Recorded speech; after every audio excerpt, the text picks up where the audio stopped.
YouTuber ಮುಕ್ಕಳೆಪ್ಪ ಮದುವೆ ಪ್ರಕರಣಕ್ಕೆ ಸಂಬಂಧಪಟ್ಟಂತೆ ಪೊಲೀಸರ ಎದುರು ಮುಕ್ಕಳೆಪ್ಪ ಅವರ ಪತ್ನಿ ಹಾಜರಾಗಿದ್ದಾರೆ. ಹುಬ್ಬಳ್ಳಿ ವಿದ್ಯಾನಗರ ಠಾಣೆಯಲ್ಲಿ ಗಾಯತ್ರಿಯವರ ವಿಚಾರಣೆಯನ್ನು ನಡೆಸಲಾಗಿದೆ. ವಕೀಲರ ಜೊತೆಗೆ ಠಾಣೆಗೆ ಬಂದಿದ್ದಾರೆ ಗಾಯತ್ರಿ. ಠಾಣೆಯ ಮುಂದೆ ಹಿಂದೂ ಸಂಘಟನೆಗಳು ಹೈ ಡ್ರಾಮಾ ನಡೆಸಿದೆ. Police commissioner N Shashikumar, DCP, ಎಸಿಪಿಗಳಿಂದ ಮುಕ್ಕಳೆಪ್ಪ ಅವರ ಪತ್ನಿ ಗಾಯತ್ರಿಯ ವಿಚಾರಣೆಯನ್ನ ಮಾಡಲಾಗಿದೆ. ಇನ್ನು ಖ್ಯಾತ ಯೂಟ್ಯೂಬರ್ ವಿರುದ್ಧದ ಲವ್ ಜಿಹಾದ್ ಆರೋಪಕ್ಕೆ ಇದೀಗ ದೊಡ್ಡ ಟ್ವಿಸ್ಟ್ ಸಿಕ್ಕಿದೆ. ಆರೋಪ ಕೇಳಿ ಬಂದಂತಹ ಬೆನ್ನಲ್ಲೇ ಯೂಟ್ಯೂಬರ್ ಹೆಂಡತಿ ಗಾಯತ್ರಿ ವಿಡಿಯೋ ಮೂಲಕ ಸ್ಪಷ್ಟನೆಯನ್ನು ಕೂಡ ಕೊಟ್ಟಿದ್ರು. ಮುಕ್ಕಳೆಪ್ಪನನ್ನ ನಾನೇ ಪ್ರೀತಿಸಿ ಇಷ್ಟಪಟ್ಟು ಮದುವೆಯಾಗಿದ್ದೆ. ತನ್ನ ತಂದೆ ತಾಯಿಯನ್ನ ಯಾರೋ ಮೈಂಡ್ ವಾಶ್ ಮಾಡಿ ಈ ರೀತಿ ಆರೋಪವನ್ನ ಮಾಡಿಸ್ತಾ ಇದ್ದಾರೆ. ನಾವಿಬ್ರು ರಿಜಿಸ್ಟರ್ ಮ್ಯಾರೇಜ್ ಮಾಡ್ಕೊಂಡಿದ್ದೇವೆ. ಮೊದಲಿಗೆ ನನ್ನ ತಂದೆ ತಾಯಿ ಚೆನ್ನಾಗಿಯೇ ನೋಡ್ಕೊಂಡಿದ್ದಾರೆ. ಈ ಬಗ್ಗೆ ನನ್ನ ಬಳಿ ದಾಖಲೆಗಳಿವೆ ಅಂತ ಹೇಳಿಯೂ ಕೂಡ ಖ್ಯಾತ ಯೂಟ್ಯೂಬರ್ ಪತ್ನಿ ಗಾಯತ್ರಿ ವಿಡಿಯೋ ಹೇಳಿಕೆಯನ್ನು ಕೊಟ್ಟಿದ್ರು. ಅಂದರೆ ಸ್ಪಷ್ಟನೆಯನ್ನು ಕೊಡುವಂಥ ಕೆಲಸವನ್ನು ಕೂಡ ಮಾಡಿದ್ರು.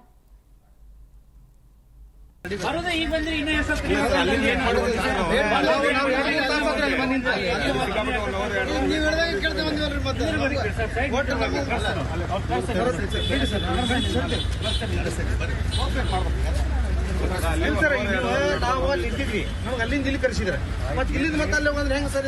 ಹೇಳ್ತದ ಏನ ಸ್ಪರ್ಧೆ ಏನ್ ಮಾಡ್ಬೇಕು ಅಂತ ಹೇಳ್ತೀವಿ. ನಾವು ಹೇಳ್ತೀವಲ್ಲ, ಯಾಕೆ ಮಾಡಿ ನಮ್ಗೆ ಸಹಕಾರ ಕೊಡ್ರ ಅಂತ ಅಷ್ಟೇ. ನಾವು ಮಾಡಿ ನಾವೇನು ಏನು ಒಂದೇ ಇಲ್ಲ, ಸ್ವಲ್ಪ ಇರ್ರಿ, ಇಲ್ಲೇ ಇರ್ತೀವಿ. ಆದ್ರೆ ಸ್ವಲ್ಪ ಸರ್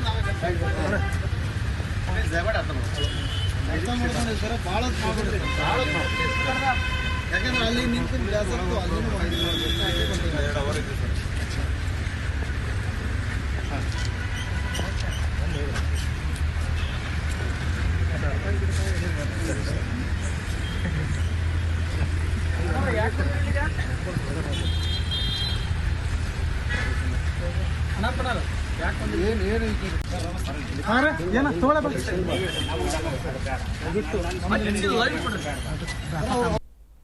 ಸ್ವ ಇಚ್ಛೆಯಿಂದ ಮದುವೆ ಆಗೇನಿ. ನಾವಿಬ್ರು ಪ್ರೀತಿಸಿ ಮದುವೆ ಆಗೇವಿ 2.5 ವರ್ಷ.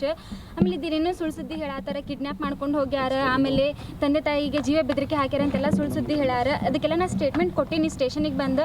ಅಂದರೂ ಪೊಲೀಸರು ವಾಪಸ್ ಕರೆದ ಕಿರಿಕಿರಿ ಮಾಡ್ತಾರೆ. ಯಾಕೆ ನನಗೂ ತಿಳಿಯೋದು. ನಾವು ಒಮ್ಮೆ ಕ್ಲಿಯರಾಗಿ ಸ್ಟೇಟ್ಮೆಂಟ್ ಕೊಟ್ಬಿಟ್ಟೇನೆ, ನಾನು ಪ್ರೀತಿಸಿ ಮದುವೆ ಆಗೇವ್ರಿ ಅಂತಂದು. ಆಮೇಲೆ ನಾವು ಸ್ವ ಇಚ್ಛೆಯಿಂದ ಆಗಿ ನಂಗೆ ಯಾರು ಫೋರ್ಸ್ಬಲ್, ಯಾರು ಮೈಂಡ್ ವಾಶ್ ಏನು ಮಾಡಿಲ್ಲ. ನಮ್ಮ ಕಲಾವಿದ್ರ ನಡಕ ಜಾತಿ ತಗೊಂಡ್ಬರತ್ತಾರ ಬರೀ. ಯಾಕೆ ಇಷ್ಟೆಲ್ಲ ಸುದ್ದಿ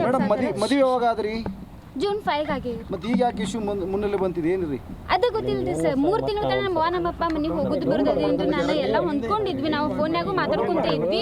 ಈಗ ರೀಸೆಂಟ್ ಆಗಿ 2 ಡೇಸ್ ಆಯ್ತು ನಮ್ಮಪ್ಪ ಯಾಕೆ ಕೀಪರ್ ಹಿಂಗೆ ಮಾಡತ್ತಾರ ನನಗೂ ಗೊತ್ತಿಲ್ರಿ. ಯಾರು ಮೈಂಡ್ ವಾಶ್ ಇದೇ ತಿಂಗಳು 20ನೇ ತಾರೀಕು ನಮ್ಮ ಹುಬ್ಬಳ್ಳಿ ಧಾರವಾಡ ಕಮಿಷನರೇಟ್ ವ್ಯಾಪ್ತಿಯ ಹಳೆ ಹುಬ್ಬಳ್ಳಿ ಪೊಲೀಸ್ ಠಾಣೆಯಲ್ಲಿ ಒಂದು ಪ್ರಕರಣ ದಾಖಲಾಗಿತ್ತು.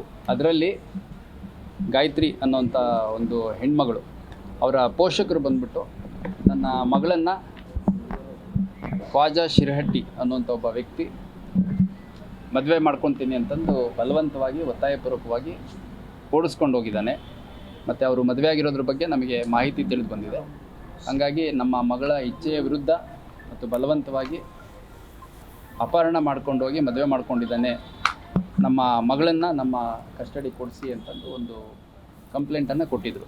ಸೊ ಇದೊಂದು ಗಂಭೀರ ಪ್ರಕರಣ. ಯಾಕಂದರೆ ಒಂದು ಯುವತಿಯನ್ನು ಅಪಹರಣ ಮಾಡ್ಕೊಂಡೋಗಿ ಮದುವೆ ಮಾಡಿ ನಮ್ಮ ಮಗಳಿಗೆ ಅನ್ಯಾಯ ಆಗಿದ್ದಕ್ಕೆ ನಾನು ನಮ್ಮ ಮಗಳು ಬೇಕಂತ ನಾನು ಇದು ಮಾಡ್ಕೊತ ಮಾತಾಡಿ ನಮಗೆ ಇಲ್ಲಿ ಮಟ್ಟ 20 ವರ್ಷಗಳಾಗಿ ಜಾಪಾನ್ ಮಾಡಿ ಇದು ಮಾಡಿ ಸಣ್ಣಂದಿರ್ತ ಕಷ್ಟಪಟ್ಟು ಆಕೆ ಜಾಪಾನ್ ಮಾಡಿ ಕಲಿಸಿ ಮಾಡಿ ಅದು ದೊಡ್ಡರ ಮಾಡಿದ್ದೀವಿ. ಈ ದೊಡ್ಡರ ಮಾಡಿದ್ದಕ್ಕೆ ನಾವು ಹಿಂಗಾಗಿದ್ದಕ್ಕೆ ನಮಗೆ ಭಾಳ ನಮ್ಮ ಸಮಾಜ ಜನ ನನಗೆ ಇದು ಎಲ್ಲರೂ ಕೂಡಿ ನಮಗೆ ನಮ್ಮ ಮಗಳು ತೊಂಬಂದು ಕೊಡ್ಬೇಕಂತ ಸಮಾಜ ಕೇಳ್ಕೊಂತ